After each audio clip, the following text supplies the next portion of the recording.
প্রত্যেক জিনিসের জাকাত আছে। জ্ঞানের জাকাত হলো মূর্খ লোকের কথা সহ্য করা। হযরত আলী রাদিয়াল্লাহ। বিসমিল্লাহির রহমানির রহিম। আসসালামু আলাইকুম। কেমন আছেন আপনারা সবাই? আশা করছি সবাই ইনশাআল্লাহ ভালো আছেন। আমি আলহামদুলিল্লাহ ভালো আছি। যদিও গরমে নাজেহাল অবস্থা, এরপরও সুস্থ আছি, শুকর আলহামদুলিল্লাহ। তাই চলে আসলাম আরেকটা নতুন ভিডিও নিয়ে। আর আশা করছি আজকের ভিডিওটা আপনাদের কাছে ভালো লাগবে। যদি ভালো লেগে থাকে তবে লাইক, কমেন্ট, সাবস্ক্রাইব করে বন্ধু হয়ে আমার পাশে থাকতে একদম ভুল করবেন না। যারা আমার নতুন বন্ধু হয়েছেন তারা প্লিজ কমিউনিটিতে একটা লেটার দিয়ে যাবেন। আমি নিয়ম মেনে সময় মতো ইনশাল্লাহ চলে যাব। আর আমার যারা পুরনো বন্ধু আছেন, যারা আমাকে ভালোবেসে প্রতিনিয়ত তাদের মন উজাড় করা ভালোবাসা দিচ্ছেন, তাদের প্রতি আমার অনেক অনেক ভালোবাসা আর দোয়া রইল। গরম থাকুক আর ঠান্ডা থাকুক, যা খুশি তাই থাকুক, পেট কিন্তু তা মানে না। দেখবেন মৃত্যু বাড়িতে গেলেও কিন্তু আপনার পেটের ক্ষুধা কমবে না। সেইখানেও কিন্তু খাওয়া দাওয়া হয় কম আর বেশি, ভালো আর মন্দ।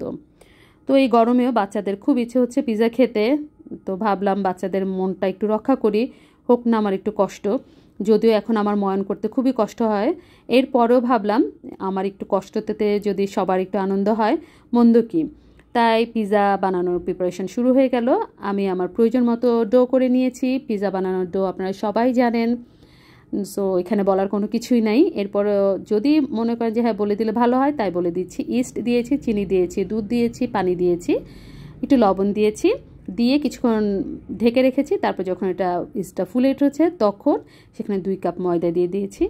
দিয়ে তারপর ডোটা তো আপনাদের সামনেই করে নিলাম, আর উপরে মন মতো টপিং দিয়ে দিলাম। পিৎজা খাওয়ার জন্য অস্থির হয়ে গিয়েছে, কিন্তু ভুলেই গিয়েছিলাম চিজ নেই। পরে কি আর করা, স্লাইস চিজ কোনো রকমে দিয়ে পিৎজার কাহিনী শেষ করলাম। আর এটা হচ্ছে তার পরের দিন দুপুরবেলা। ভাঙানি নিয়ে বসেছি, দেখলাম ড্রয়ারে এখানে সেখানে অনেক ব্যাগ আর অনেক পলিথিন পড়ে আছে। তো ভাবলাম এগুলো সব অর্গানাইজ করে রাখি, কারণ অগোছালো থাকলে জায়গা লাগে বেশি। আর যখন একই জিনিস একটু গোছগাছ করে রাখি তখন দেখে অনেক জায়গা বের হয়। অনেক দিন থেকে রান্নাঘরটাকে ডিপ ক্লিন করবো বলে ভাবছিলাম, কিন্তু সময় হচ্ছিল না। তো আজকে ভাবলাম করেই নিই। তো সব পলিথিন ব্যাগ এক জায়গায় রেখে এবার চলে আসলাম এই থালা বাসনের র্যাকটাতে। এই র্যাকটা পরিষ্কার করা আমার কাছে খুবই কষ্টকর, কারণ এটা এত ফুটো ফুটো থাকে। একটা দিয়ে মাজনি দিয়ে মাজলেও দেখা যায় ঠিকমতো পরিষ্কার হয় না, টুথব্রাশ দিয়ে ডলে ডলে ডলে ডলে তারপর পরিষ্কার করতে হয়। তাই এই ভয়ে আমি চেষ্টা করি প্রতিদিন না হলেও প্রত্যেক সপ্তাহে সপ্তাহে যেন একটু ভালো করে ক্লিন করে ফেলি। আর আজকে আমি অনেক সহজ উপায়ে এবং বিনামূল্যে কোনো রকম টাকা খরচ ছাড়াই এই সেলফটা গুছাবো। এই যে এইখানে প্লেসমেন্ট হিসেবে আমি ব্যাগটাকে ইউজ করছি, কারণ আমি আমার প্রয়োজন অনুযায়ী আবার ফেলে দিতে পারবো।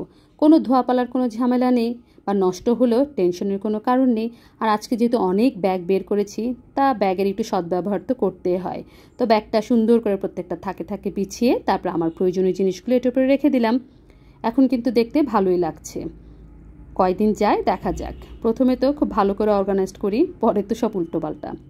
এবার চলে আসলাম ক্যাবিনেটে। আমার ক্যাবিনেটের উপরের থাকটা একটু ছোট, তাই এখানে সব ছোট ছোট জিনিসগুলো এই বক্সে রেখে দেই।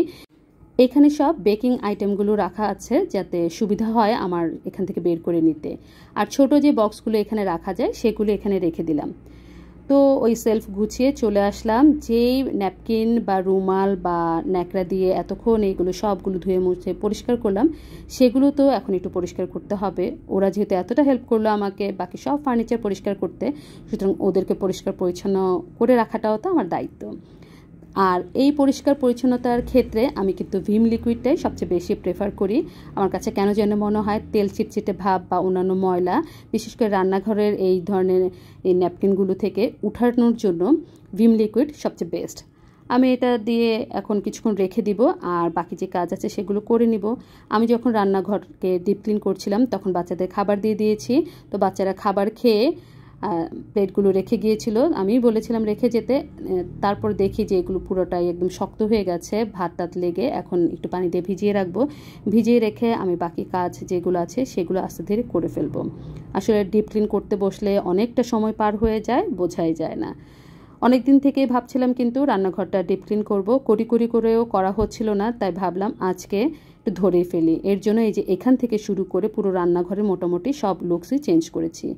এইটাতে প্রতিদিনে যে সস টস আছে, আমার যে প্রয়োজনীয় জিনিস আছে সেটা রেখেছি। এই যে তখন যে সেলফটা দেখিয়েছিলাম, এই যে আমি আমার প্রয়োজনীয় জিনিস অনুযায়ী রেখেছি। উপরে এইখানে অনেক জিনিসপত্র ছিল, সেগুলো সব সরিয়েছি। সরিয়ে একটু ক্লিন করেছি। আর যে ব্যাগ পলিথিন ছিল এগুলো হচ্ছে এই যে উপরে যে দুটো ড্রয়ার আছে এই দুটো ড্রয়ার রেখেছি। এটা কিন্তু আমার আগে জুতা সেলফ ছিল, সেলফটা একটু নষ্ট হয়ে যাওয়ার কারণে আপনাদের ভাই বলেছিল এটাকে ফেলে দিতে, কিন্তু আমি ফেলে না দিয়ে এটাকে রান্নাঘরে এভাবে রিইউজ করছি। আর এটা কিন্তু আমার অনেক কাজে লাগছে। তো টুকটুক করে কিন্তু আমি সবই গুছিয়ে নিয়েছি। আর যখন পরিষ্কার পরিচ্ছন্ন থাকে তখন কিন্তু আসলে দেখতে খুব ভালো লাগে। উপরে অনেক কিছু ছিল, এই যে পাশে যে র্যাকটাতে যা যা দেখছেন সবই কিন্তু এই সেলফটার উপরে ছিল, যার কারণে কোনো কিছু রান্না করে আমার রাখতে খুব কষ্ট হতো। তো আজকে ভাবলাম যে না, উপর থেকে এগুলো সব সরিয়ে ফেলি, সরিয়ে একটু সেলফের উপরটা একটু খালি করি, যাতে করে আমি আমার জিনিসগুলো রান্না করে এখানে রাখতে পারি। আর বাকি সেলফগুলোতে আলু, পেঁয়াজ, রসুন আর মিডলটাতে রেখেছি হচ্ছে আমার প্রতিদিনকার ইউজ করে ন্যাপকিন যেগুলো আছে সেগুলো। আর এখানে একটা স্পাইস জার রেখেছি, কারণ এটাকে আর অন্য কোথাও শিফট করতে পারিনি। আর এটা তো আমি এর আগেই আপনাদের দেখিয়ে দিয়েছি কিভাবে কি করেছি। ডোরের ভেতরে এ ধরনের চক আঁকা বা ভেতরে আঁকা দেখে হয়তো ভাবছেন এগুলো কি। এগুলো আসলে তেলাপোকা মারার ওষুধ, এগুলো দিয়ে রাখলে তেলাপোকাটা একটু কম হয়, এর জন্য দিয়ে রেখেছি। এটার ভেতরে আমার প্রতিদিনকার প্রয়োজনীয় যে টুকিটাকি বক্স আছে বা টুকিটাকি বাজার এগুলো রাখা হয়েছে, তাই আর ওভাবে শেয়ার করলাম না। তো এই হচ্ছে আমার সেলফ গুছানো। আর এই যে র্যাকটা গুছিয়েছিলাম সেটা তো এর আগেও দেখিয়েছি। তো যে প্লেটগুলো ধুয়েছিলাম সেগুলো কিন্তু শুকিয়ে গেছে, এখন এগুলো একটু জায়গায় রেখে দেব। এই গরমে কিন্তু সবার অবস্থাই খারাপ। আজকে যখন এগুলো কাজ করছিলাম তখন মনে হচ্ছিল আমি যেন গোসল করে ফেলেছি, টপ টপ করে যেন আমার শরীর থেকে ঘাম ঝরছিল।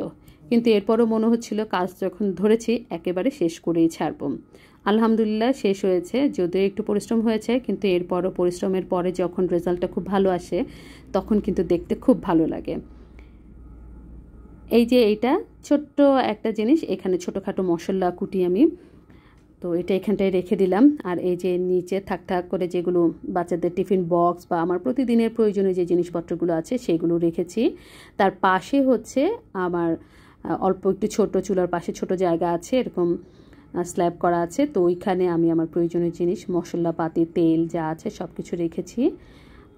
এইটা হচ্ছে আমি চাল ডাল নিই, তো এটা এখানটা রাখলে আমার নিতে আসলে সুবিধা হয়, এর জন্য আমি আমার প্রয়োজন অনুযায়ী জিনিসগুলো সেট আপ করেছি।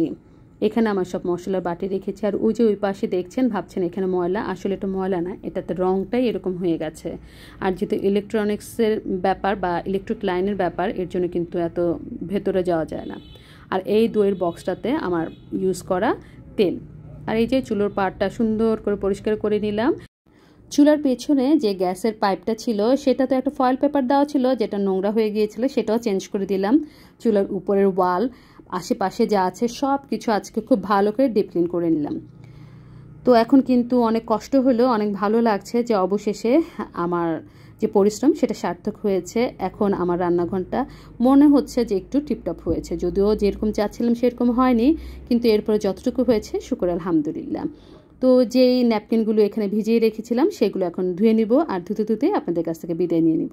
সবাই ভালো থাকবেন, সুস্থ থাকবেন, নিরাপদে থাকবেন, 5 ওয়াক্ত নামাজ পড়বেন, আল্লাহর উপর ভরসা রাখবেন, এই গরমে বেশি বেশি পানি খাবেন, নিজের প্রতি নিজের পরিবারের প্রতি যত্ন নেবেন। আল্লাহ হাফেজ, আসসালামু আলাইকুম।